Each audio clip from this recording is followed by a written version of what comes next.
Hello guys, welcome to my YouTube channel, Markian Pablo. At ito, mayroon tayong papanoorin. Ito ay multo sa Laperal House na kunan ng camera. So ngayon guys, ito ay kay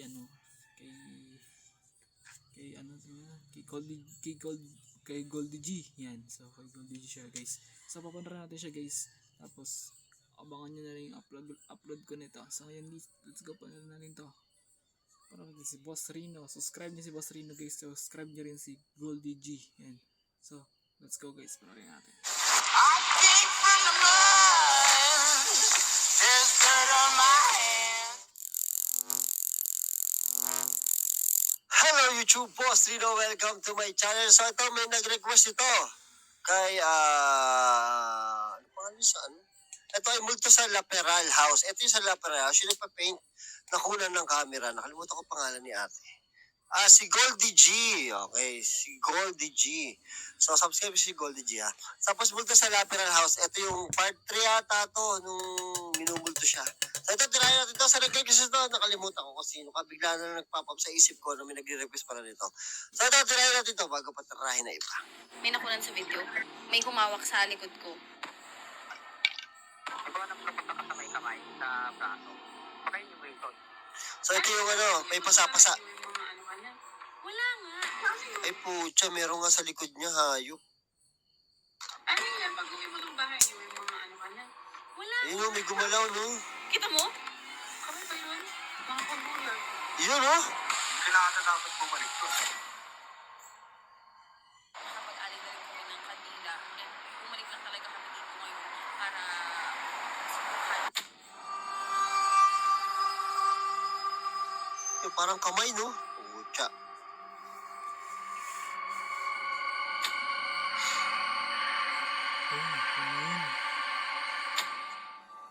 Mahirap i-edit yun, gumagalaw yung kamay Okay, so guys, alam nyo naman na last week is bumalik ako sa Laperal House para mag-alay ng dasal at ng bulaklak dahil nga sa sunod-sunod na aksidenteng nangyayari sa akin. Marami nagtatanong after ba ng Laperal House ng pagbalik ko doon, may mga pagpaparamdam pa ba? Pagkatapos po ng Parang namayat si ate. Laperal House na bumalik Na-stress ako at siguro. humingi ng tawad, akala ko mapapanatag na ako noon. Pero sa buong first week ng kagagaling ko sa Laperal House, parang sunod-sunod na masasamang panaginip. Ewan ko kung parang yung dahil lang sa natakot ako, kaya nakakaisip ako ng kung ano-ano at yun yung nagmamanifest sa dreams ko. So hindi ko siya inisipan ng masama. Order ko siya guys. Medyo Inhale. nawiweirduhan din lang ako kasi pagkatapos ko nga sa Lateral House, pagkagising ko noon, nakita ko yung mga marka sa kamay ko. Napapaisip ako, pero ayoko na Ito totoo. Oh, totoo yan. Totoo yung ano, hindi makeup yan. kasi siyang i-connect sa Lateral House. Kasi iniisip ko na tapos na yun, wala na yun. So lumipas yung ilang araw, lumipas ang isang linggo, hanggang sa may isa akong follower na nag-send sa akin ng screenshot. Yung screenshot na yon is galing sa video ko nung bumalik ako sa Lateral House. Ang ginawa nila is inedit nila at pinaliwanag nila yung background ko. At dun nila nakita na may kamay na humawak sa akin sa braso ko. Ang inang galing ng Makikita niyo talaga pagkakahawa na ko. may movement. Hindi ako sigurado kung ano yun. Kaya, shinare ko rin yun sa followers ko. Pinakita ko sa kanila kung ano to, ano sa tingin nyo ito, mukha ba to, kamay ba to, pero may movement. Marami nagsasabi na daliri siya, mukha siyang malaking kamay. Oo, kamay na itim. Marami din nagsasabi na mukha siyang mukha ng tao, pero itim yung Yeah. kulay. Mukhang kamay. So, totoo lang, hindi ko talaga alam. Kaya ang ginawa ko, binalikan ko yung footage, pinaliwanag ko rin siya, and dun na talaga tumindig yung balahibo ko kasi totoo yung sinabi nila sa akin na sa timestamp na to, dito sa part na to, yan, makikita mo na may gumalaw sa likod ko. Hindi ko alam. Kasi nung ini-edit ko yung video, wala talaga akong nakita kahit ano. Yung mga followers ko pa yung nakakita. Kasi parang in-enhance nila yung brightness. Kinabahan talaga ako kasi yung tumindig yung mga balahibo ko nung nakita ko yun kasi may movement eh. Marami rin naman nagsasabi na baka dahon daw, baka dahon na nahulog. Pero halata mo na may kumapit sa akin, na may humawak. Tapos kung i-connect ko siya sa marks na nakuha ko, parang nag-fit. Oo nga. Kasi Hindi sa part na yun siya di ba, may mark. nagkaroon ako ng marka dito. Iniisip ko kasi kung edit eh. Kasi may original video. So, may original video siya. So, makikita rin niya yun. Kung inedit ng followers niya. Inedit kasi yung liwanag. So, baka nilagay yun. Pero hindi na mangyayari yun kasi may original video. Malamang ganun din yun. Kahit medyo madilim, medyo pansin mo yun. And makikita nyo rin sa video na yung kamay na humawak sa akin ay dito din. Oo nga, no? Oo nga, no? Sa totoo lang, ayoko na talaga i-connect eh. Ayoko na talagang parang isipin na hindi pala talaga natapos lahat. Kasi inisip ko nun, pagkabalik ko at pagkatapos kong mag-alay, wala nang mangyayari na kahit ano. Pagkatapos nun, wala na rin kasi akong ma-share na experience ko sa apartment ko. Kasi pagkatapos kong bumalik sa lateral house, nagstay ako sa Pangasinan. So, medyo matagal ako sa Pangasinan noon. Umaakit man ako ng Baguio, parang isang araw, 2 araw, pero bumababa din ako. So, sa totoo lang, wala akong masasabing kahit anong experience ko doon sa apartment. Kung natigil ba yung pagpaparamdam, kung may nararamdaman pa ba ako, may nagpapakita pa ba. Actually, wala akong update. Ngayon nga is wala na naman ako doon. Wala ako sa apartment ko. Pero nung pagbalik ko sa Baguio, doon ko nabalitaan. Natakot na siya.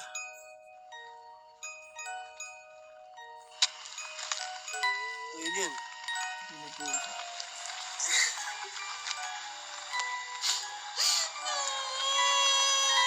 Eh, bakit namatay yung pusa niya? Tapos nakita ko yung pusa ko.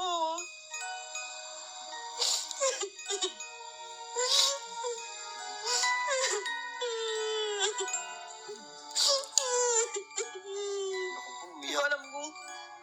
ko alam kung paano siya namatay. Like, bigla na lang siya kasi okay naman siya nung iniwan ko. Nagulat na lang ako nung paglabas ko. Nakita ko na may pusang na nakabulagta dun sa daan. Hindi ko alam kung nasagasaan ba siya. Hindi ko alam kung ano nangyari sa kanya. Pagkatapos palang mamatay nung pusa ko, sunod-sunod sa compound, namatay din yung mga pusa nila. Oh, Ang daming may shit! pusa doon sa compound namin. Parang 4 na pusa yung namatay sa compound. Kasunod nung pagkamatay nung pusa ko. And marami ako nakikita sa comments and marami rin ako Pinatay yung mga pusi nila, no? Pusi trip yun, ah. Pinatay 4 na pusi? nakikita na pamahiin na ang pusa kasi is protection. Parang sila yung nag-absorb ng negative energy. Oo, tinira yung 4 na pusi. Usually, yung mga pusa, sila yung parang pumoprotect sa'yo na amo nila. Nakakabahala kapag namatay yung pusa. Kasi, ibig sabihin nun, meron dapat malalang mangyayari sa'yo, pero yung pusa yung sumalo. Kaya namatay yung pusa. Hindi ko alam eh, nakikita ko lang Sa aso, comments. sa aso, ganun din daw eh. Yun eh. Kasi marami din nagko-comment na mag-alaga ka ng pusa kasi poprotektahan ka nila para silang mga guardians, ganun-ganun. Yun nga, may alaga akong pusa pero namatay. And hindi lang yung pusa ko yung namatay, kundi pati yung mga pusa ng compound namin. Well, hindi ko alam kung scripted to kasi para patayin pa nila yung pusa para sa vlog, no? So, hindi nila gagawin yun, papatay sa pusa para sa vlog. So, totoong may nangyari doon sa pusa nila. And nakakagulat kasi kung susundan natin yung paniniwala na sila yung nag-a-absorb ng negativity, gaano ba katindi yung dapat na mangyayari sa akin para kapalit nun is 4 na pusa? Ngayon, 4 na pusi ang kapalit, grabe. Dahil nga sa lahat ng nangyayari sa akin, dahil sa ang dami pa rin na hindi maipaliwanag na pangyayari, siguro ko ito na yung panahon para humingi talaga ako ng tulong sa mga experts. Dapat lang, oo. So yun guys, marami ang nagsasabi sa inyo na parang magpa-consult na ako kila Miss J. Actually, nagpapasalamat ako kasi kagaya nga ng sinabi ko dun sa live, na-contact na natin si Miss J, nakausap ko na yung team niya, yung mga admins niya, and nakausap ko na rin sila sa schedule natin for reading with Miss J, Costura. So, nabigyan na nila ako ng schedule. Bukas is magpapareading na ako. Andito ako ngayon sa Manila. And bukas, pupunta ako sa Caloocan sa kanila para magpa-reading na. I'm so happy na tinulungan niyo ako dito. Kasi sa totoo lang, sa lahat ng nangyayari, feeling ko kailangan ko ng expert na makakapagsabi sa akin kung ano talaga yung nangyayari. Ganito yung mga pangyayari sa buhay ko.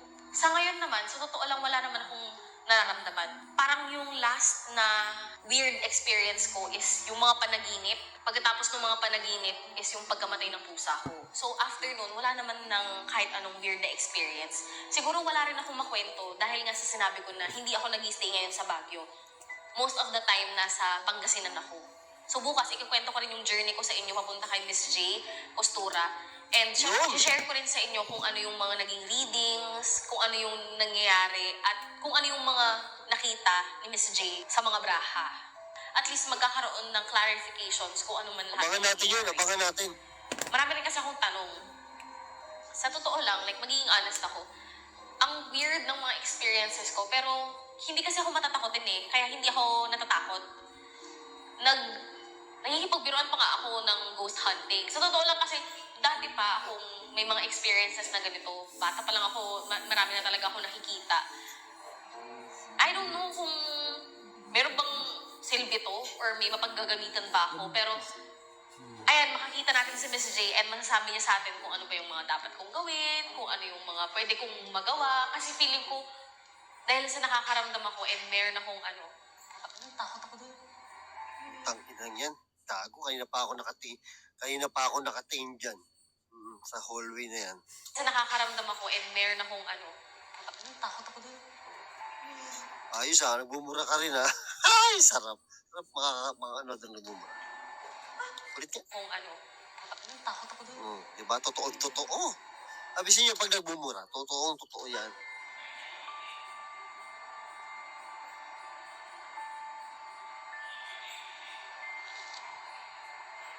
Tama na.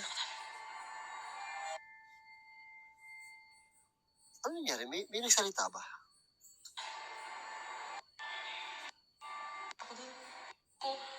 Dahil sa nakakaramdam ako and meron akong takot ako doon. Wala, natakot lang siya.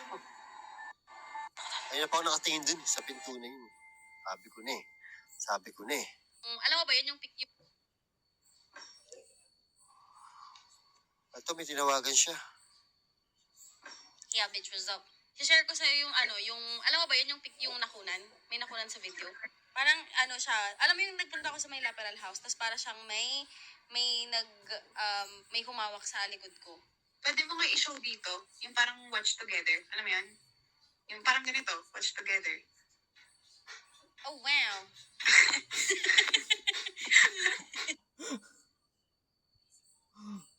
Ano nangyari? What happened? Natapos na yung ka